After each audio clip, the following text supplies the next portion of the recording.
يسعد جوكم مشاهدينا الكرام في كل مكان، أهلا وسهلا بكم في حلقة جديدة.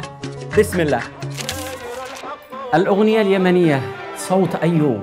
يا سماوات بلاد مالكينا، عظمة أبو بكر سالم، أم اليمن إحساس عبد الرب إدريس، لو باقي ليلة طرب فيصل علوي، يا ورد يا كاذب، نغم الحارثي، عليك سموني وسمسموني، فخامة كرامة مرسال، دعيني وانق فيك الأمل، غراميات محمد سعد عبد الله، عود أحمد فتحي، تنوع الآنسي وروائع السمة، كريم وادي بانا يا خجم، حماس عطروش ولطافة الفنانة فريحة، شجون عبد الباسط عبسي، أشتي أسافر بلاد ما تعرف إلا الحب، وطنيات عبد الرحمن الحداد، من الغضاء إلى ردفان سلام كلها وأمان، وصنعانيات فؤاد الكبسي، لا عتب لا عتب، بساطة محمد قاسم الأخفش وألحان محمد جمعة خان، عذبتنا يا خفيف الروح عذبتنا. والقائمة تطول من فناني اليمن الكبار. كل هؤلاء الفنانين وهذه الأصوات يا ما عبروا عن مشاعر الناس، شاركوا كل شخص الفرح، الحزن، الغربة، الاشتياق، السفر، الفراق، الزراعة، ومش بس احنا كيمنيين تأثرنا بهم، وصل تأثيرهم إلى خارج اليمن. اليمن هو عبارة عن أغنية في الحقيقة عبرت كل الحدود ومخرت كل البحار. أول إبداعات الشكل الغنائي الخليجي وإلى الآن ما زالت تبدأ من عدن واليمن والحضارمة. ايه اليمني؟ هو اساس الفن كله، يعني اساس الايقاعات كلها ماخوذه من جنوب الجزيره العربيه واصيل، تعرف هم اساس العرب واساس الفن.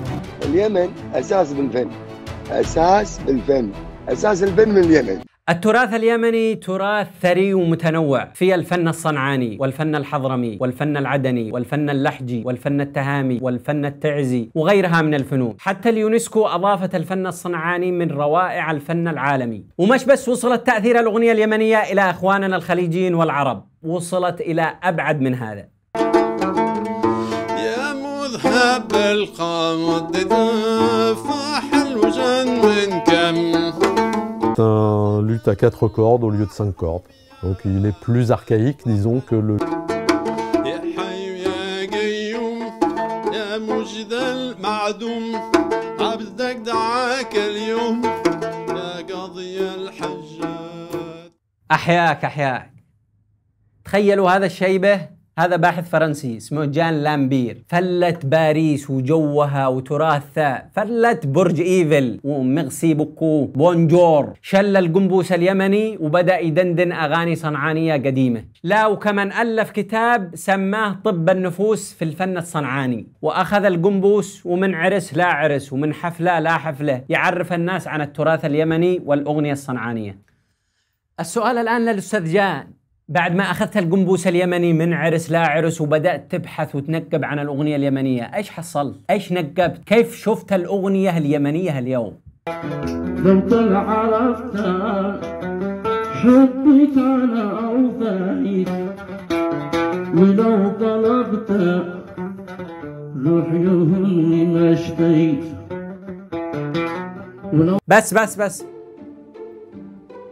عفوا يا عم جا، بتفاهم معه. ما لك يا عم عابد، بالله هذا مكان، هذا فن صنعاني، هذا فرن صنعاني. انت الحين بتغني غاز ولا حطب ولا ايش الأجواء الغريبة الذي طالع فيها؟ قبل ما تغني بيتهنوا تحتك عشان ما تمسكش معك الأغنية. خرج لنا 2 أغاني شاحطات للعم جاني يدهنهن على سمني في رقبهن، والباقية تغطيهن عشان للسمرة يبقين الرطب. المعذرة يا عم جان، ودالك الآن أغنيتين الطارفات عشان تسد رمق جوعك الفني مع ألبوم، بس عاد ما قد اختمرش. إن شاء الله لو جهز برسل لك حبتين. نشوف لك فنان ثاني.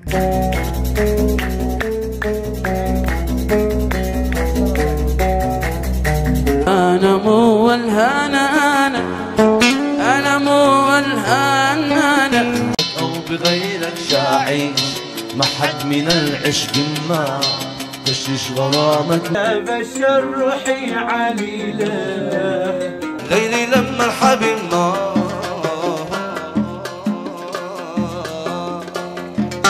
كيف وش جابك حبيبي أنا خدي بالدنيا دي. لحظة أستاذ جان، أنت بتنقل هذا أنه من التراث اليمني. لا، هذا المشاهد مش من التراث اليمني. الموضوع كالتالي: كل فنان في اليمن معه مايكين، مايك أمامه والمايك الثاني هنا في فمه، داخل عليها النوتات، داخل عليها النغمات، داخل عليها المقامات. تلقاه من عصر إلى الليل وهو يوزن، يطلع أيش المقام، يبحث عن الصبا، يبحث عن النهاون عشان تطلع الأغنية جميلة. ركز في هذا الموضوع.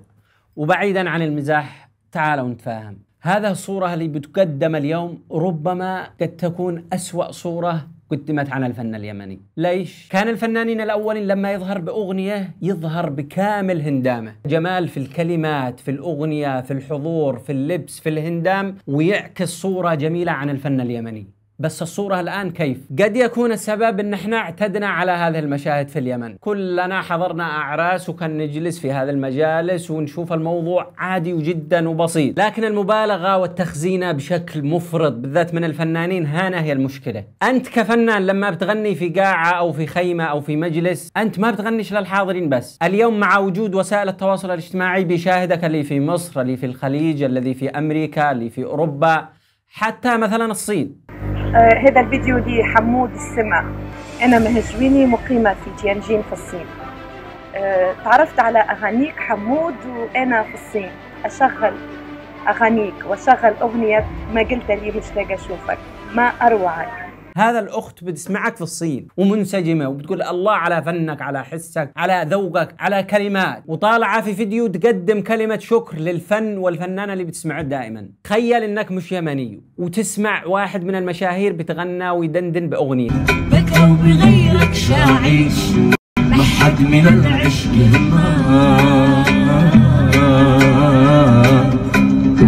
مشتش غرامك مشتي شنساك وانسى ما فات. سمع صوت حلو، كلمات، أداء، كل شيء حلو. تروح تبحث في اليوتيوب ايش اسم هذا الأغنية، من الفنان. بكى وبغيرك شاعيش ما حد من العشق ما مشيش غرامك مشتي. الآن بالعقل والمنطق وبضمير، لما تسمع الأغنية بهذا الجو ولا بهذا الجو، مع البطانية الجيشي، مع احترامي لك يا أستاذ حمود، بس أنا متأكد إنك بترجع بتسمع الأغاني من عندهم. الأغنية اليمنية كما لها لحن جميل وكلمات جميلة يحتاج لها إلى صورة جميلة. هو طلب بسيط، هل كثير علينا هذا الطلب؟ لو تطلب عيوني زديها بطيبة نفس. وين عيونك يا أستاذ يحيى عنبة؟ أين عيونك؟ أطلب عيون أو أين نورينا أول شيء. المشكلة لما حد ينتقدنا ولا ينتقد هذا الظواهر والتخازين المبالغ فيها، خلاص تكلب الدنيا، والتضامنات وهاشتاجات والفيس ومواقع التواصل تشتغل. لا، لن نسكت، احنا أصل العرب، والله لا ندق الخشوم لا نقطع الأعناق. ليش؟ والوادي يخضر محشك في الزغاريد تشل.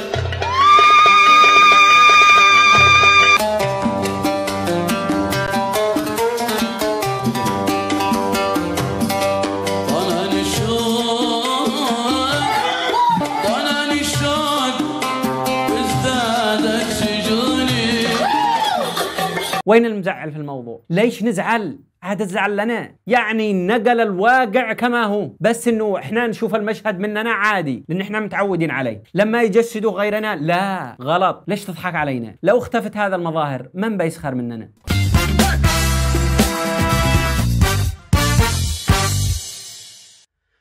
أيضا من السلبيات عند بعض الفنانين اليمنيين ما فيش احترام للتخصص. تلقاه صاحب صوت وأعطاه الله موهبة وأعطاه جمهور، ويوم فنان واليوم الثاني يقلب شغلة ثانية. فمثلا عندك صلاح الأخفش، راح عرس لا نص المقيل قطعوا عليها الكهرباء.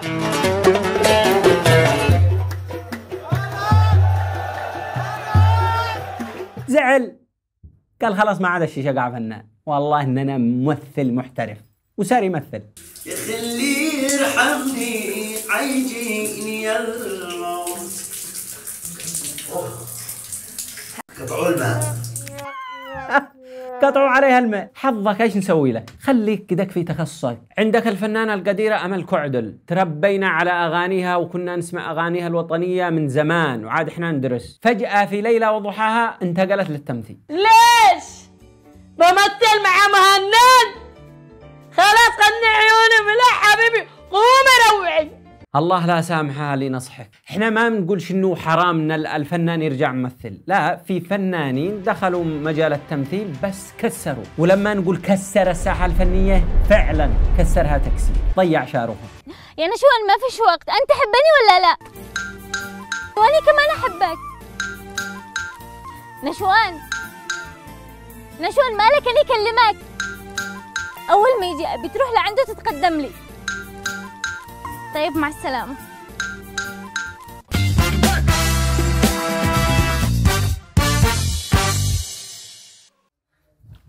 لحظة، مش بس الفنانين وسلبياتهم، باقي الطرف الآخر الجمهور. كيف بيتعامل الجمهور مع الفنان؟ كيف الأجواء حق الجلسات والمقايل والأعراس والاحتفالات؟ كيف بيتعامل الجمهور وتقدير للفنان عندنا في اليمن؟ لاحظ بس الجلسات والاحتفالات اللي يفعلوها في الخليج، ترتيب، أناقة، جلسات راقية، زي ما يقولوا سلطنة على الآخر. تخرج من الحفلة أو الجلسة تقول هذا أفضل جلسة شفتها في حياتي. عندنا في اليمن كيف بيهيئوا له الأجواء عشان يتبلبل ويتنغم، كيف الستيج، كيف المنصة، كيف التفاعل.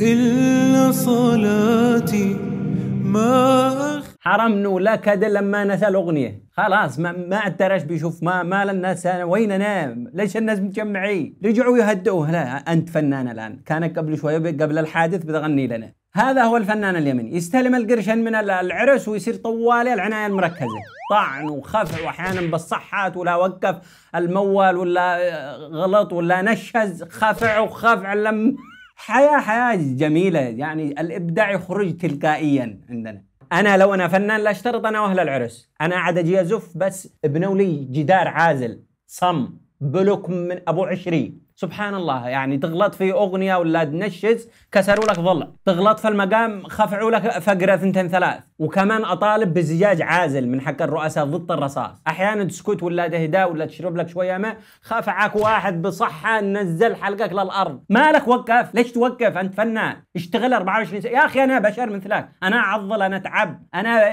إنسان يعني أشحب أحيانا، أشتي ارتاح. لا، إحنا اديناك بصلاة، اشتغل.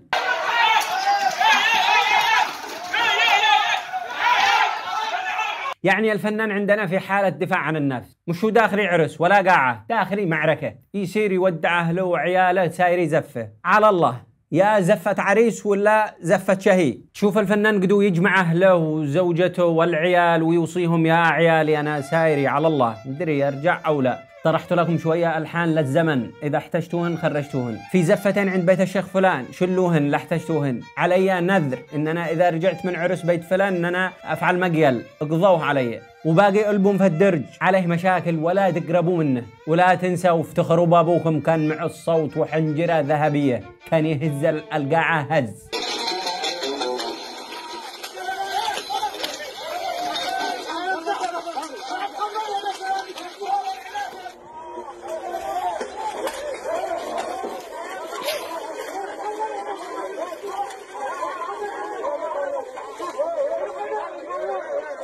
أنا آسف، نلغي فكرة الجدار. أنا تكلمت أول إنه جدار صم، لا لا لا، ما لها الخيمة، حرمني أروع اختراع، بالذات لا هي مفتح من هنا ومن هنا، عادك تلقالك طريق. والعرس الثاني كلنا انطرح وسط الزفل جنب الفرزة، حصل مشكلة، ضربوا على لحن، خرب عليك موال، أي شيء، لف قلافدك وأنغامك وعودك وطلع لك أي بيجو، راسك بقالك من 1000 زفة. ويا ريت بعد هذا كلها المعارك والضرب والهربة إنه بيحاسبوا الفنان سواء. ايش حاسبوك مرة في العرس؟ ما حاسبوك. انا مرة صرت عرس في عمران، وبعدين صاحب العرس قال لي نص المبلغ، ونص المبلغ قال لي غطوة شابي على البطاط وانتي لك بقية الزلط. قلت له لي بطاط ماله؟ يا اما فورتاه وسويت سندوتشات وتبيع بعد الزفة عشان تحاسب حقك المايقعي، او شليت الدف حق كل مايقع وغرف مليان ويدبر نفسه. ونصيحة، خبي لك 4 5 يلا عرس مقيل ثاني وقع لك هجوم مباغت اخفع من شك وطرف. هم بالصحات وانت بالبضاط ولا الوسط، وزفينا وارتحنا منه. ها باقي اختراع جديد ما قد شفناش فيه اي احتفالات ولا اعراس لا في الخليج ولا في دول العالم. تجيب فنان ويجي تبعه مترجم فوري. ليتي من شمك ويهنا ضمتك، ليتي من شمك ويهنا ضمتك.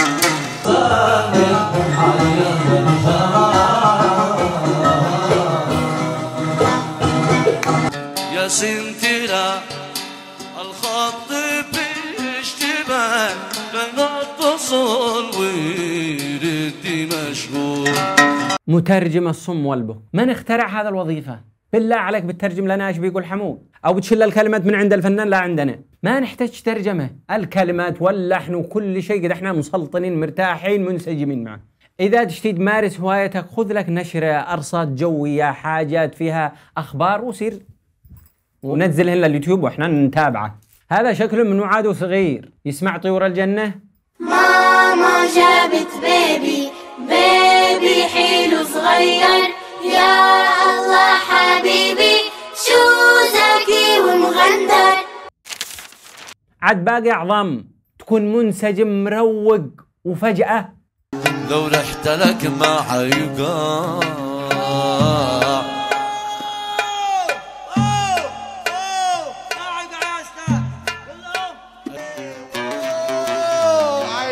بابا لو رحت لك ما حيقع.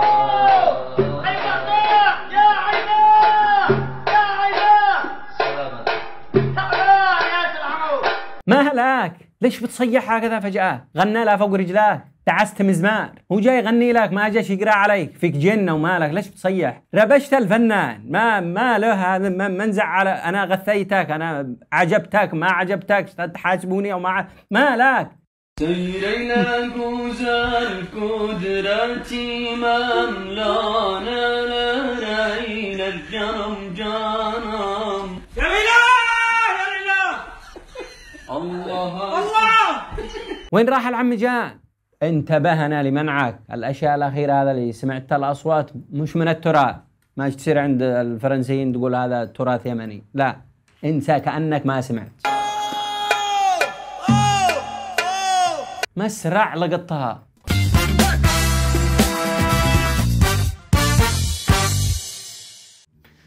لكن وللأمانة والإنصاف مثل ما شفنا فيديوهات بهذا الشكل ظهرت أعمال جميلة جدا وجلسات فنية راقية وشغل فني حلو، جلسات لطيفة جدا ومرتبة ما فيهاش لا الغوغاء ولا فيها قات ولا فيها هذيك الدوشة، والأهم ما فيش الترجمة الفورية.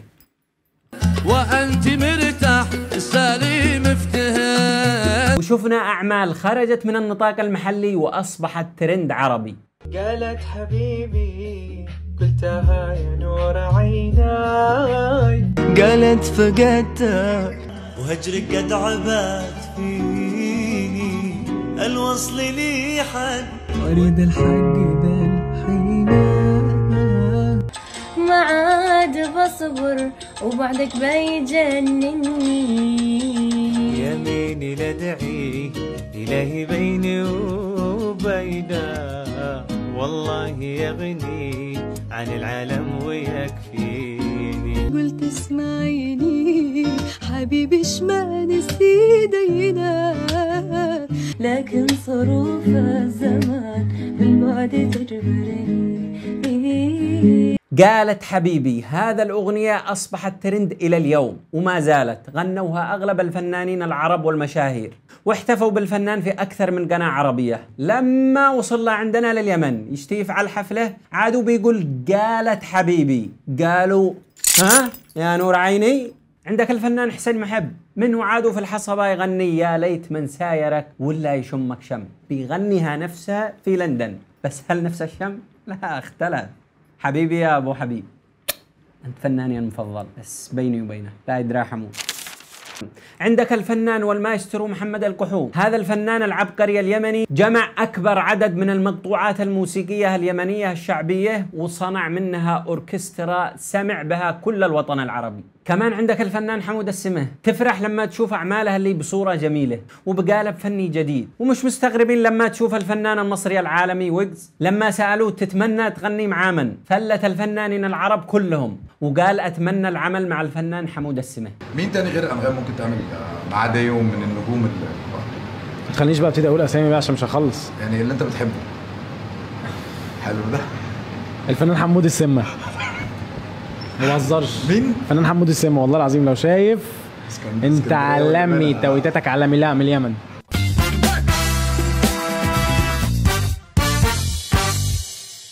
أخيرا فننا جميل ولطيف وكل العرب قديما وحاليا أحبوه وتغنوا به، لحن مألوف وفن فريد، وصلت أغانينا والموسيقى حقنا إلى أصقاع العالم. عندك أيمن قصيلة، حسين محب، حمود السمه، أحمد الشيبة رحمة الله تخشاه، محمد القحوم. هذا جيل جديد أخذوا الراية من الجيل الأول، وبقدر ما كان الجيل الأول فيه من الرقي أكيد هذا الجيل بيمشوا على نفس الطريق. لا تنسوا أن هذا الجيل اللي بيقدم هذا الفن عايشين في بلاد ما فيهاش دار أوبرا واحدة، ما فيش مسرح للموسيقى، ما فيش معهد راقي للفنون، فيه كل الإمكانيات، ومع ذلك استطاعوا أنهم يقدموا كلمة ولحن جميل سمع كل العالم.